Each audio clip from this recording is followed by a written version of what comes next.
to thank you, Miss Camacho, Olga, and Danny Camacho, who is there in the audience, her husband.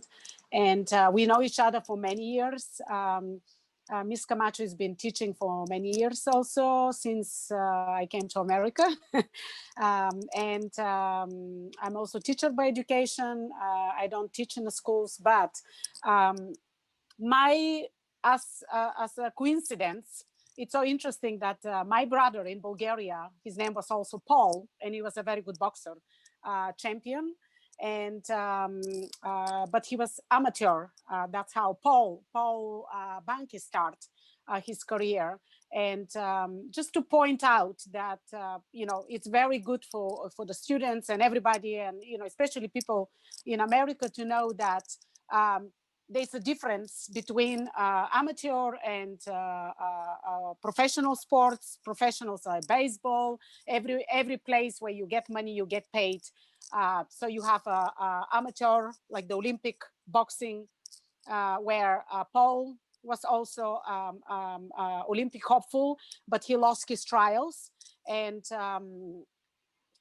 then he switched to the professional, where you Julieta, can. let me stop Yeah. you there. I want to hear Yes. your story. I want to hear your story, your struggles back in Bulgaria when you first started doing weightlifting, and then you got a scholarship, and all your story. Well, we can hear about Paul later. Okay, yeah, just to make the connection. Okay. That for every, we were talking earlier, I just wanted to just switch a little bit, that there's a difference between those two, the amateur and the Olympic and the professional. And even if you see all the NBA players, Michael Jordan, they all went to the Olympics, and they always say that the Olympic medal has a very, very different value in all kinds, maybe than their professional, because you represent your country out. It's a very different perspective, just to mention that. So we, personally, I can call myself pioneer in women's wrestling in Bulgaria. This was a long time ago, when women were not as developed, and Miss Camacho is pioneer in the Bay Area as a wrestler, and she was one of the first women to start in the Bay Area, and California women are pioneers in women's wrestling in the United States. Just for everybody who is in California to know that. And yes, the way we started, we didn't have a wrestling team, and at that time, that was '94, Bulgaria was hosting a world championship, and we didn't have a team. So my first sports I was into, and I was at the National Sports Academy in Bulgaria, was a track and field. I used to run 400-meter hurdles. I was not very talented, but I put so much effort. That's my first profession, as Miss Camacho, who is a track and field star as well. So we have a lot of in common, and the life meet us in a different ways later. I was also Olympic weightlifter, which is one of the oldest traditional sports. So my teacher said, "Oh, Julieta, we're going to have a world championship. Why? And you're strong, you can run, you have all these qualities, because that's what requires for wrestlers. And why don't you start training and join the team and see what we can do?" So at the time, most of the wrestlers who become wrestlers, they were gymnasts or judo. They will switch from one sport to another, because it's basically judo. It's part of the family, the combat family. So I joined, and we had like a wrestling off, where you have to go against somebody else and see if you can make the team. And we were 3 weightlifters at the time who beat the judo girls, and that's how I made the team, and I wrestled at the World Championship in Bulgaria. Later on, next year, I won a scholarship to study in United Kingdom, and that's how actually I left Bulgaria. I went to study, And from there, the British team, which I was also helping with organizing and structuring, they said, we're going to travel to United States, Las Vegas. I was like, whoa, we're going to Las Vegas, in America. And so I was very excited. And it was not Las Vegas, it was Las Vegas, New Mexico. That's where United States, different, but it was still Las Vegas. United States have their US national championship. It's open, which means when it's open, you can have people from different countries also compete. So I was with the British girls there, and that's how I met Miss Camacho, and also one of the first women who went to the Olympics, and that's how the whole things started. And Miss Camacho really helped me to establish. When I finished my university, I came to United States. I stay. Later on, I become a US citizen. I wrestle with US nationals. I got my medal. We coach together.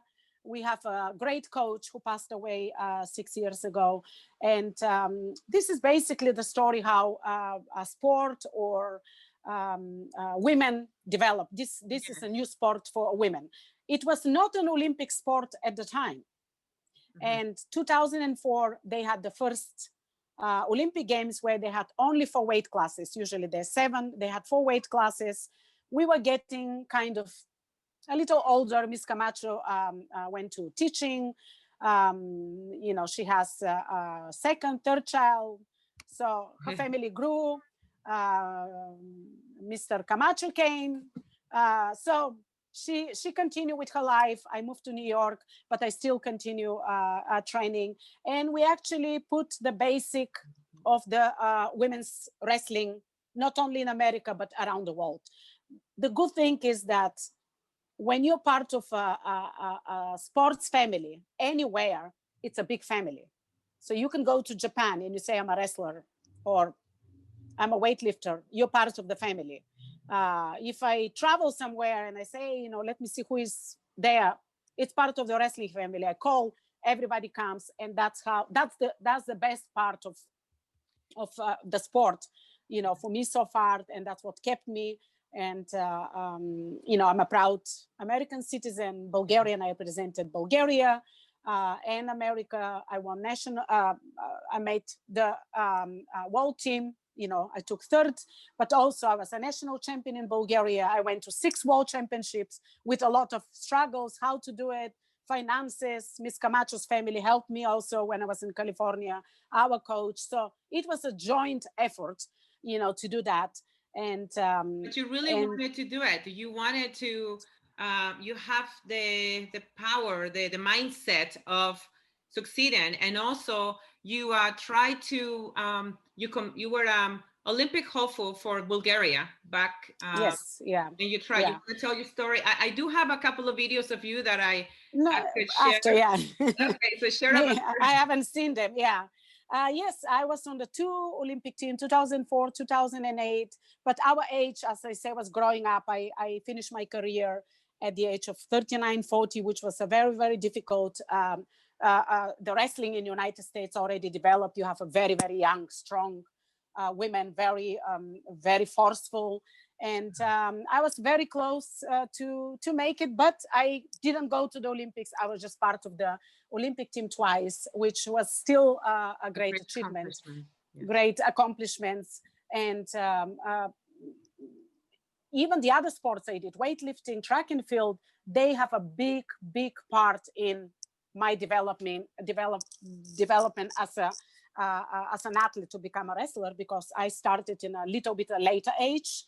But also women in general, they kind of learn faster. They have the desire, to do. I wouldn't do that. Like they said, it takes a village to raise a child. And it's the same thing. I really got a help from everybody. Otherwise, I could not make it. I have to travel. You need money for this, you need money for that. And again, this is an amateur sport where you have to work and compete, yeah. or you don't get money for doing that. And that's why a lot of athletes, like you will see Paul, they switch to the professional way. They get, paid, and they continue. So everybody has a very individual story, and the whole thing is you don't quit. You can't quit. If you have to do something, you just cannot quit. And our sports, in some ways, boxing and wrestling are very, we have a lot of similarities. You have to cut a lot of weight. If you don't cut your weight, you don't compete. You're not gonna enter the boxing arena. You can't step on a wrestling mat because you didn't make your weight, and you can't enter. So it takes a lot of dedication, discipline, always good friends around to influence you and keep you on your toes and keep you grounded. So I would say I was very lucky, very fortunate. Of course, I study. Everybody. That's the best part, and a good part. It opens the doors, especially now for women everywhere around the world. You get scholarships. Women in the military, they get different ranks. They got supported by the army. We have a lot of in Colorado Springs. They have this elite program where all the athletes, boxers, female boxers, wrestlers, judo, and they're part of the U.S. Army, U.S. Navy, all the military ranks there. But those are new opportunity which we paved the way, because I remember when we were in California, when I was in San Francisco, Miss Camacho and our coach said, "Oh, we're going to do a wrestling demonstration in one of the malls." Somewhere in San Francisco. So I remember people were so stunned that they say, "Oh, so you do like mud wrestling? What is this?" Again, people were like very, they didn't understand the concept. So we said, "No, this is the Olympic sports, and with this sport, you travel, you represent your country, you go to the Olympic Games, you go to Pan American Games if you're part of the Americas." A lot of people who are, for example, have dual citizenships, and they have chances to maybe compete for Mexico, they compete for Guatemala, they compete for any country maybe their parents are from. And that's what America is, because America is so global that people have two or three different nationalities. And again, this is a chance. So Julieta, yes, sorry to intervene, but I yes, do no want a problem. clarifying question, and this question is Yeah. just kind of put in a perspective of what mud wrestling, like, why, because it just sounds like mud wrestling was a derogatory, right? It sounds like that. So what is that? Could you kind of explain a little bit to the students who do not know Yes, what that is? I would say mud wrestling. It's like a little more sarcastic way of saying, "Oh, you guys wrestle." That's why I started. There are two ways to part of the world. You have the amateur, where you go to the Olympics, track and field, any other sports, any other Olympic sports. They're adding a new one. They got bicycles, snowboarding, the winter and summer Olympic Games. And they have the one which they're professional because you get paid. So you have boxing, the professional boxing, which in a professional boxing, you have 15 rounds. In traditional Olympic, you have 3 rounds. It's safer. You have your gear. It's more protective. Yes. So you have WW, which most of the Americans and most of the people around the world, they love that.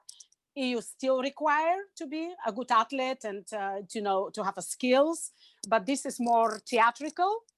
They get paid a lot of money. It's a bigger audience, maybe in some way with pay-per-view. Now the new thing is the MMA. You have jiu-jitsu, all that combination. MMA is combination of most of the sports, but all these athletes, they were good boxers. I mean, everybody's in Ronda Rousey, which is part of my club here in New York, Athletic Club in New York. Sarah McMahon, you've seen all these fights. I know the Gracie's family, which most of them from jiu-jitsu, they go they go on the ring. You watch pay-per-view, you know that. But those are also elite athletes, which if especially in MMA, the basic of everything is wrestling. I'm speaking from my side. Yes. I used to have Renzo Gracie coming to our gym, and we teach him. Even as a woman, I was like, yeah, take down. I was a weightlifter. I can just pick up 100 kilo, 200 pounds man, and I can pick him up. But that's the technique. It's nothing to do with we're crazy. Nothing to do with strength. It's a very specific strength everybody develops. So those transitioning from amateur sport to the other sport where you can make money, you can make more living, you can have a fame. Basically, it's like a little Hollywood stars, but it takes skills. You don't just step in. So that's why I said, people say, oh, so you do this crazy WW. I have my nieces also. It's like, Auntie, what are you doing? It's like, yeah, you have to see this and this. Yes. So like that's the difference. People have to know. Like the first time I told my mom I was wrestling, and she was like, oh my gosh, what do you mean? What are you doing? So when I took her to one of the practices, and then she saw what wrestling was, and she was proud. She's like, oh, that's real. That's a good thing. Yes. But the and same also, thing, yeah. Sorry, Miss. But the same thing with everybody they see, but especially back then when we started in 1980. 90, 92, 93. Men didn't want to wrestle with girls. They was like, no, we're not. What is this? I have to wrestle, because there was no team for wrestling yet for women. So the boys needed to wrestle against. It's something new. It's a culture. Yeah. Yes, it's a culture, and then you have those Title IXs. But just to point another thing, that besides that, every country, this is because you have people from Jamaica, Scotland, England. Every country has its own folk style. That's another folk style. So that's why the wrestling in America, it's called scholastic or folk style, because with this sport, with this wrestling, you can wrestle only in America. There's no other country. With the folk style, with the rules, you wrestle only. It's huge. NCAA. They added to women now, women's divisions, but you can wrestle only with United States. With the Olympic sport, you wrestle international. You become Olympic champion, you become world champion. So that's the difference we have to know. Yeah? Go ahead. If you go, for example, in Bulgaria, our neighbors are Turkey. They have these special clothes, it's like a leather, but they all have to cover their bodies with oil. And it's very difficult to wrestle with somebody who is oily. It's very demanding, very physical, but that's their traditional sport. If you go to Iran, their sport is also very different. They have different way of warming up and everything. It's a very, very unique in every country. In Africa too, if you go to Mongolia, for example, their wrestling is on a feet. You have to be you can't take them down. Like, you can't push them down. So every country has their own very specific styles, and America too, but it's more structured. They have divisions in the school, at the university, and it took a while until they established women's varsity programs, or really to be accepted still up to this day, and really to be respected as a woman, because everybody's an athlete. Julieta, we have yes. Sorry, could you expand on that topic a little bit more, because of female and women and sports? Because I know growing up, like back then in the 80s and 90s, females in competitive scene is not really as I won't say highlighted, but as glorified as compared to now. So could you kind of talk a little bit more about the struggles that you face because of that, because of being a female, being a competitor as a female? Could you just talk a little bit more about that? Yes. So Bulgaria, we were part of the communist system back then. And in those countries, we all competed. We all have very strong physical education from first grade until we're done. And if you do, you can be a woman, you can do any sport. It's just, for example, wrestling was not introduced at the time. And that's a different story. But women were not discouraged from competing. Okay. Here they had the discrimination. It's like, oh, they're, we can't have, we can't have women do this. I was very surprised when I find out that in California they think volleyball it's not a female or it's not a male. I forgot which one, but it was very strange. It's an Olympic sport. Yeah, so everybody's doing their sports. The thing is, when something is new, and when I start with Olympic weightlifting, so, oh yeah, now women are weightlifters. No, we are athletes. In order to do other sports, you know how much weightlifting the rowers, the one who do rowing, canoeing, they do. They're tons of pounds of weights. They're so strong. People don't see that. And okay, weightlifting became an Olympic sport 2000 in 2000 at the Olympic Games in Sydney. And then women's wrestling was developing, but it takes a period of maybe 15 years until it's accepted. Until then, you just have world championships, but you don't have Olympic Games. So when I started with wrestling with the team, and you could see even some of the wrestlers, and they say, oh, you guys now wrestle for peace, or people will throw punches like that. But I never had, since I'm an athlete and we grew up to know who we are, that's what the sport is. Oh no, you think I'm joking? Come here, I'll take you down, and I do. Sometimes you have to prove it. And I've been here in situations like that. Yeah, guys are much stronger, but sometimes the technique I have, I can really take you down. And that's what happened. So they shut up, and that's what happened. So it's not you beat them with power, you beat them with strength and confidence. You train strong. Women always have to put extra effort, like everybody who is not an American who came to America. You have to work twice. You have to put more effort 3 times than everybody else just to be accepted. Isn't that right? I think it is. Yes.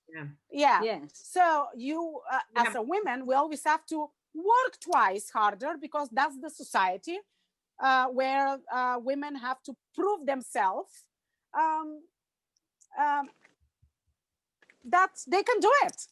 And unfortunately, that's what it is. Women did.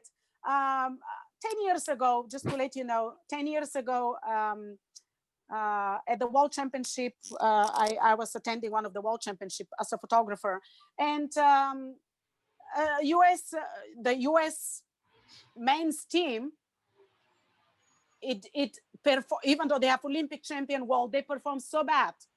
They placed behind Puerto Rico. I don't say anything. Puerto Rico is a small country which acts independently outside, but they placed behind Puerto Rico, which was like and women, the US women won medals, and they were hardly mentioned.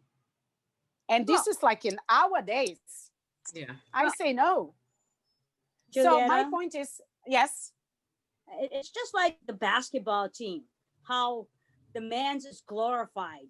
They're all supposed to be good athletes like LeBron James and all that. But when they haven't won a gold for a long time because they play individual sport game, it's supposed to be a team sport when the women plays together. I see the strife in that, right? Yes, this America, when they had the American team at the first Olympic Games, when with Michael Jordan, they were together. They united. Dream team. Yes, the dream team. That was a real dream team. They came, they play together, because they play a little bit with European rules, which are a little bit different than the Americans. And basketball was created. James Naismith was created in United States, so it's a huge Europe. But again, the technique is a little bit different. I always say in sport, like in wrestling, Europeans wait for opportunity. We're more passive. Americans take the opportunity. They come, it's like, yeah, aggressive. They jump, like, that's their style. Americans always take opportunity. So they went. It was a dream team. But then when you get paid, maybe, you know, they always been getting paid, their ego, they couldn't put their ego together. Again, women can always unite because women are women and men are men. You never have to, they say, oh, but men are doing this. Yeah, but men are not women and women are not men. So women do things in their own way, in their own style, and men do things in their own style. So for basketball, for boxing, maybe it's not very acceptable because it's a very physical, and some people like to see that side of the physical, not the softer side of the other side of the women. Hey, Yes? Juliet. Yeah. Juliet, let me ask you a question, because I know Olga's background, my wife's background, how she got started and all that. How did you get started? What motivated you to start wrestling? Oh, so again, my major is track and field, like Miss Camacho, like your wife. And I was studying at the National Sports Academy, and then I was a weightlifter. But then I was just graduating, and I was like, I don't know where to go. I want to come to America. I want to continue. Again, remember, we were a communist country. We went to a lot of changes, which America is going and the world is going right now, is the same scenario. The world was changing. And so my coach said, oh, you know, we don't have a team. Do you think you can try for the team? I say, yeah, but can you give me room and board so I can stay? Actually, that motivated me. And then I continue, I start training, I made the team. Again, I won the scholarship and I came to United States. So our motivation was transitioning. We just needed motivation for me was where I'm gonna live when I finish my university. I didn't want to start working in school right away. I have different plans. I wanted to come to America because I was already twice. I met Miss Camacho, I met the other wrestlers. So I said, I want to live in America. So you understand, like all these things. So it brings you opportunities, of course. Exactly, yeah. So I have the first wrestling scholarship in the world for women. You know, this is back in '95. And I always support friends. If they said, oh, you know, we have this idea and, you know, we want to do, and we did it. Just to tell you how diverse we can be. My friend who is a power lifter, a bodybuilder in Bulgaria. She's one of the first females again. And they said, you know, we organizing Miss Fitness contest, which is a unique quality for everybody. And guess who won? I won. Julieta. I was the oldest. I said, just tell me what needs to be done to support you. And I did it. That's right. So, see, Brian? Yes. So those are the motivations. Everybody was like 20. I was 26. I jumped, I flipped. I had my choreography, and the whole country voted for me, which is the best thing. That's the drive you need to have. And then people who support you, because otherwise you can have a lot of desire. But when I came again to America, Miss Camacho helped me, Coach Allen, our coach, everybody got together, US girls, everybody was helping me just to stay on my feet, to continue wrestling, because it's very difficult. Mm-hmm. I didn't have problems with my self-esteem, who I am, but you need people to keep you who you are, like your mom, your parents. If you don't, your friends, it's like, yeah, you can do it. Yeah, you do this, let's try, let's support. But that's the whole idea. And the sport keeps your mind. So yes, whatever you do, you go to the best university, but if your mind and your body doesn't work, everything is going to crash eventually. Your brain is not enough. So I was very fortunate to try to continue, even though we were not an Olympic sport. It was difficult, great obstacles, but we did it.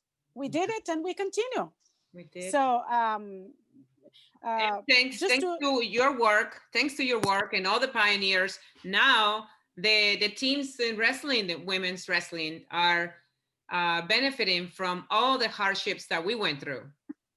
Yes, they do, and they do. Women's I follow because I photograph a lot.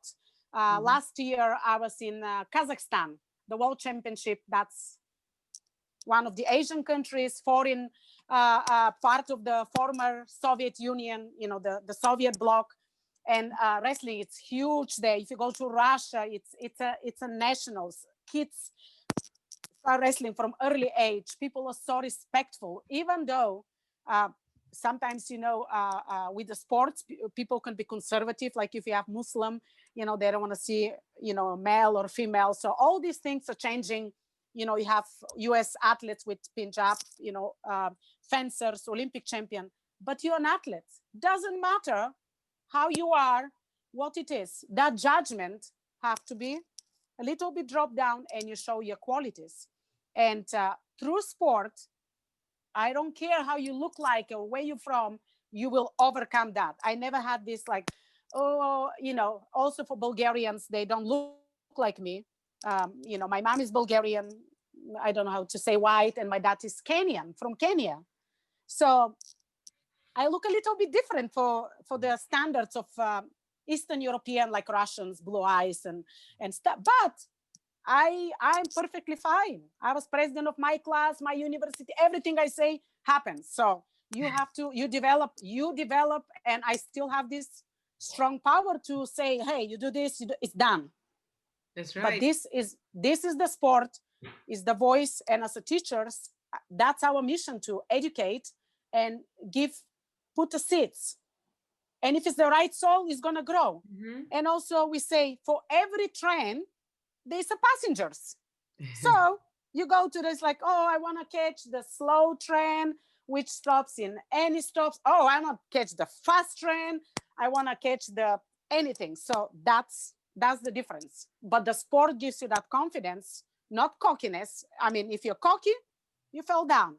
Yeah. Is that humility, to respect everybody, because if you don't listen to your teachers, if you don't listen to your coaches, you are not coachable, you're not teachable, and in life you're gonna have problems. Mm-hmm. Just to say that. So teaches Julieta. you to respect. Yes. Mm-hmm. Discipline. Oh, sorry. Go for it. Yeah. All right. So one thing that we promote in Burton is lifelong fitness, physical fitness for a long, long time. Could you internet is unstable. Yes. Could you talk a little bit about how are you keeping yourself fit? What are some tips that you could give for our physical education and ROTC students to develop that lifelong fitness? Could you kind of expand on that too? Yes, I would like to maybe mention that first I went to a sports academy. Sports were very involved in our countries.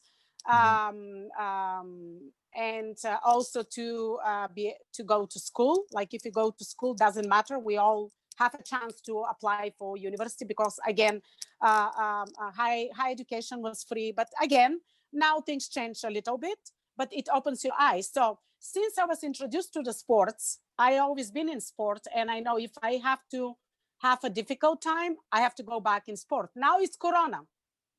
Somebody? Go ahead. I'm going to put this, but you can keep talking. I'm going to put it in mute. Oh, what is that? This is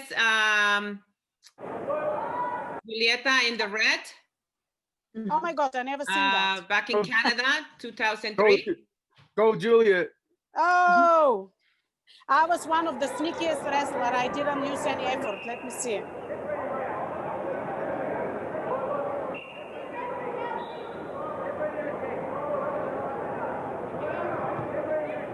Can you see again, Scoop, because I can't see on my screen? Yes, we can see you are doing a 2-on-1. But who is against? I just say. Let's see. Match between Julieta Okot and Unknown. Is it like an Asian girl? I can't see it. No. This was in Canada.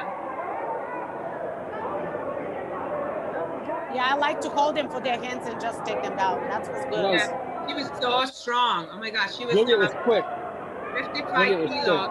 And oh boy, the grip is so we. Yeah, I'm gonna tell you more. I can't see the match, but I'll see it maybe later.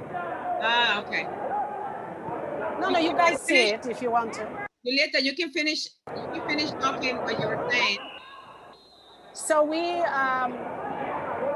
I had opportunity to wrestle at the World Championship in Madison Square Garden, which is the biggest arena in the world. And this is 2003. Yes. And my first match was actually against my best friend from wrestling too. Not best, but one of the best, Tina George. I had the American yes, first Tina. and it's just the stage was glorious.